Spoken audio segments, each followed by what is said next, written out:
یسألونک عن الخمر والمیسر قل فیہما اسم کبیر ومنافع للناس واسمہما اکبر من نفعہما صدق اللہ العظیم۔ ان اللہ وملائکتہ یصلون علی النبی یا ایہا الذین آمنوا صلوا علیہ وسلموا تسلیما۔ درود پاک پڑھیے۔ الصلاۃ والسلام علیک یا رسول اللہ وعلی آلک واصحابک یا حبیب اللہ۔ الصلاۃ والسلام علیک یا نبی اللہ وعلی آلک واصحابک یا نور اللہ۔ رب ذوالجلال کے فضل اور توفیق سے آج 14 رمضان المبارک ہے، اور آج کی ہماری گفتگو کا موضوع شراب کی نحوست کے عنوان سے ہے۔ اللہ تبارک و تعالی ہمیں قرآن و سنت کو سمجھنے اور اس پر عمل کر کے زندگی بسر کرنے کی توفیق عطا فرمائے۔ شراب ابتدائے اسلام میں اور اسلام سے پہلے بڑی کثرت سے پی جاتی تھی، اور ابتدائی اسلام میں شراب پینا جائز بھی تھا۔ پھر ایک مرتبہ قرآن کریم کے اندر اللہ تبارک و تعالیٰ نے اس کی حرمت کی طرف توجہ دلائی اور ارشاد فرمایا، یسألونک عن الخمر والمیسر، اے محبوب، لوگ آپ سے شراب اور جوئے کے بارے میں سوال کرتے ہیں، تو تم فرماؤ فیہما اسم کبیر، کہ جوئے اور شراب میں بہت بڑا گناہ ہے، ومنافع للناس، کچھ دنیاوی فوائد بھی ہیں، لیکن واسمہما اکبر من نفعہما، اس کا جو گناہ ہے وہ اس کے نفع سے بڑا ہے، دنیاوی جو اس میں منافع ہیں ان سے اس کا گناہ بڑا ہے۔ جب یہ آیت کریمہ نازل ہوئی تو سرکار دو عالم صلی اللہ علیہ وسلم نے ارشاد فرمایا کہ اللہ تبارک و تعالیٰ شراب کی حرمت کی طرف توجہ دلانا چاہ رہا ہے، لہٰذا جس کے پاس بھی شراب موجود ہو وہ اس کو بیچ دے۔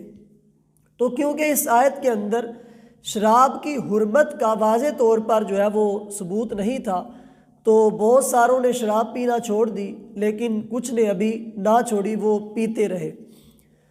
پھر کچھ عرصے کے بعد شراب کی حرمت پر ایک اور ضرب لگائی گئی اور دوسری آیت نازل ہوئی۔ ارشاد فرمایا، یا ایہا الذین آمنوا لا تقربوا الصلاۃ وانتم سکارا، فرمایا کہ اے ایمان والو، نشے کی حالت میں نماز کے قریب نہ جاؤ۔ اس آیت کے اندر نماز کے اوقات میں شراب پینا حرام کر دیا گیا، اور نماز کے اوقات میں سب نے پینی چھوڑ دی۔ پھر کچھ عرصے کے بعد تیسری آیت نازل ہوئی اور اس کے اندر شراب کی واضح حرمت کا بیان کیا گیا اور اس کو ناپاک اور شیطانی عمل قرار دیا گیا۔ ارشاد فرمایا، یا ایہا الذین آمنوا انما الخمر والمیسر والانصاب والازلام رجس من عمل الشیطان فاجتنبوہ لعلکم تفلحون، فرمایا کہ اے ایمان والو، شراب، جوا، بت اور پانسے یہ ناپاک ہے اور شیطانی کام ہے، لہٰذا ان سے بچو تاکہ تم فلاح پا جاؤ۔ اس آیت کے اندر واضح طور پر شراب کو شیطانی کام، ناپاک اور حرام قرار دے دیا گیا۔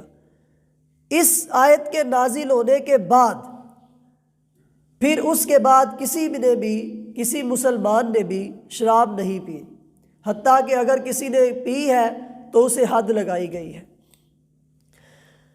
اس آیت کے نزول کے بعد مدینہ شریف کی گلیوں کے اندر شراب کو بہا دیا گیا، اس کے مٹکے توڑ دیے گئے، حتیٰ کہ جن برتنوں کے اندر شراب پی جاتی تھی ان برتنوں کے عام استعمال پر بھی پابندی لگا دی گئی کہ تاکہ وہ جیسے کہتے ہیں نہ رہے بانس نہ بجے بانسری، برتن بھی نہ رہے اور شراب کی یاد بھی نہ آئے، ان برتنوں پر بھی پابندی لگا دی گئی جن برتنوں کے اندر شراب پی جاتی تھی اور بنائی جاتی تھی۔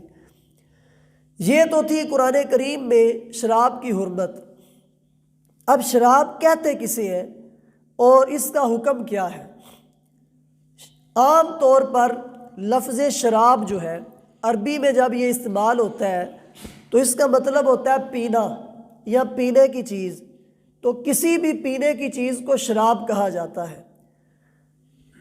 لیکن اصطلاح فقہا کے اندر شراب اس چیز کا نام ہے، وہ پینے کی چیز جو نشہ دیتی ہے اسے شراب کہا جاتا ہے۔ قرآن پاک کے اندر یا احادیث کے اندر اس کو خمر کہا گیا ہے، خمر، انما الخمر والمیسر۔ تو یہ خمر کیا ہے؟ خمر کا مطلب ہے عقل کو ڈھانپنے والی چیز۔ تو کیونکہ شراب بھی عقل کو ڈھانپ دیتی ہے، عقل پر پردہ ڈال دیتی ہے، اس وجہ سے اس کو بھی خمر کہا جاتا ہے۔ اور اصطلاح فقہا کے اندر خمر کس چیز کا نام ہے؟ انگور کا کچا شیرہ جو پڑا پڑا جوش مار جائے اور اس کے اندر جھاگ پیدا ہو جائے اسے خمر کہتے ہیں۔ یعنی یہ وہ شراب ہے جس کی حرمت کا ہم بیان کر رہے ہیں۔ شراب حرام قطعی ہے، یعنی اس کی حرمت قرآن پاک سے ثابت ہے، اور یہ ناپاک ہے۔ جس طرح پیشاب ناپاک ہوتا ہے اس طرح شراب بھی ناپاک اور نجس ہے۔ اگر پیشاب کپڑے پر، بدن پر یا کسی جگہ پر لگ جاتا ہے تو اس چیز کو ناپاک کر دیتا ہے، اسی طرح شراب بھی اگر کسی جگہ پر لگ جاتی ہے تو وہ اس چیز کو ناپاک کر دیتی ہے۔ پانی کی ایک بھری ہوئی ٹینکی کے اندر اگر پیشاب کا ایک قطرہ گر جائے تو وہ پانی ناپاک ہو جاتا ہے، اسی طرح اگر اس پانی کے اندر شراب کا ایک قطرہ گر جائے تو پھر بھی وہ پانی ناپاک ہو جاتا ہے، اس کے ساتھ وضو کرنا، غسل کرنا، اس کو پینا وہ جائز نہیں ہوتا۔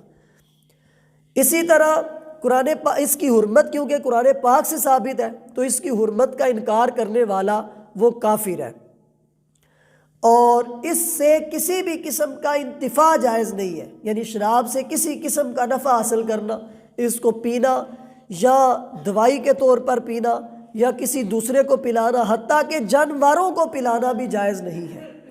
اور جو بندہ شراب پیتا ہے اور اس پر شراب پینا ثابت ہو جائے تو اس پر حد جاری کی جائے گی، قاضی اسلام اسے 80 کوڑے مارنے کی سزا سنائے گا۔ یہ شراب پینے کا حکم ہے۔ اگر ہم احادیث کے اندر اس کی جو سزا ہے یا اس کا جو عذاب بیان کیا گیا ہے اس کو دیکھیں تو سرکار دو عالم صلی اللہ علیہ وسلم سے حضرت جابر رضی اللہ تعالیٰ عنہ روایت کرتے ہیں، قال رسول اللہ صلی اللہ علیہ وسلم انا علی اللہ عہدا لمن شارب المسکر ان یسقیہ اللہ من طینۃ الخبال۔ سرکار دو عالم صلی اللہ علیہ وسلم نے ارشاد فرمایا کہ اللہ تبارک و تعالیٰ نے اپنے ذمے یہ بات لازم کر لی ہے کہ جو بندہ شراب پیے گا اللہ تعالیٰ اسے طینۃ الخبال پلائے گا۔ یا رسول اللہ وما طینۃ الخبال، یہ طینۃ الخبال کیا چیز ہے جو شرابیوں کو پلایا جائے گا؟ فرمایا عرق اہل النار او عصارۃ اہل النار، یہ شرابیوں کا پسینہ یا ان کی پیپ یہ اس بندے کو پلائی جائے گی جو دنیا میں شراب پیتا تھا۔ اسی طرح ایک اور مقام پر آقا کونین صلی اللہ علیہ وسلم کا فرمان ہے کہ جنت کی جو خوشبو ہے یہ 500 سال کی مسافت سے محسوس ہونی شروع ہو جاتی ہے۔ یعنی بندہ اگر جنت سے اتنا دور ہو کہ 500 سال کی مسافت ابھی رہتی ہو تو اس کی خوشبو آنی شروع ہو جاتی ہے، اور شرابی جنت سے اتنا دور رہے گا کہ اس کی خوشبو بھی نہیں سونگھ سکے گا۔ یہ کتنی بڑی بدبختی ہے کہ جنت کے قریب بھی نہ لے جایا جائے اور اتنا دور رکھا جائے کہ اس کی خوشبو بھی نہ سونگھ سکے۔ پھر سرکار دو عالم صلی اللہ علیہ وسلم نے شراب کے معاملے میں جن لوگوں پر لعنت فرمائی ہے وہ کون سے ہیں؟ حضرت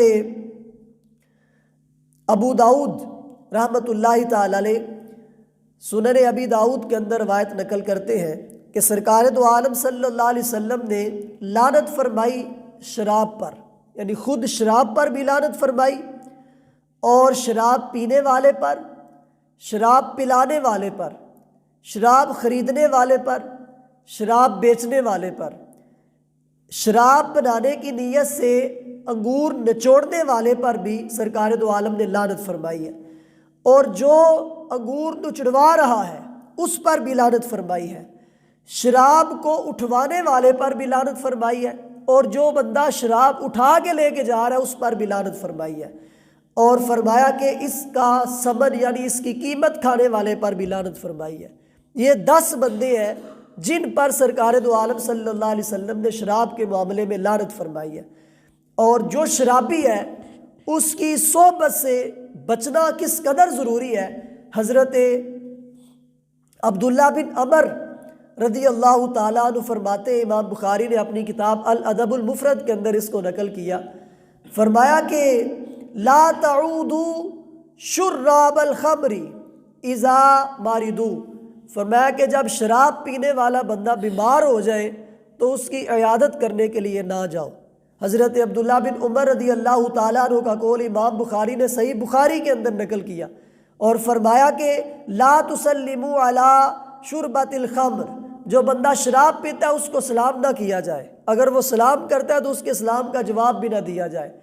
سرکار دو عالم صلی اللہ علیہ وسلم کا فرمان ہے، فرمایا کہ شرابی کے پاس نہ بیٹھو، اگر بیمار ہو جائے تو اس کی عیادت نہ کرو، اگر مر جائے تو اس کا جنازہ نہ پڑھو، اور فرمایا کہ شراب پینے والا بندہ قیامت والے دن اس حال میں آئے گا کہ اس کا چہرہ سیاہ ہوگا، اس کی زبان اس کے سینے پر لٹکی ہوئی ہوگی، اور اس کی زبان سے تھوک بہہ رہا ہوگا، اور تمام لوگ اس کو دیکھ کر اس سے نفرت کریں گے۔ یہ شرابی کا حکم سرکار دو عالم صلی اللہ علیہ وسلم نے بیان کیا۔